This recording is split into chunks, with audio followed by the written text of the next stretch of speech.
जय जिजाऊ, जय शिवराय. महाराज आमका माफ करा.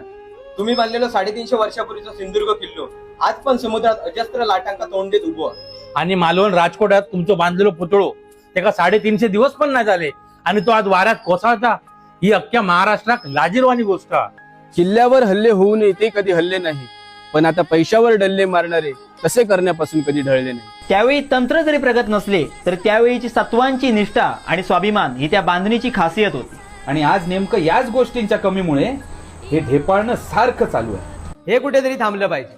ज्या राजाची कीर्ती एवढी महान, ज्या राजामुळे आपली मराठी अस्मिता जपली गेली, त्या राजाची ख्याती अख्ख्या जगभर पसरली आहे. ज्या राजाने कित्येक वादळरूपी संकटे स्वतःच्या छातीवर पेलवली, आणि ज्या राजांचे विचार एवढे भक्कम होते त्यांची मूर्ती आपण भक्कम बनवू शकत नाही. राजे, आम्हाला माफ करा.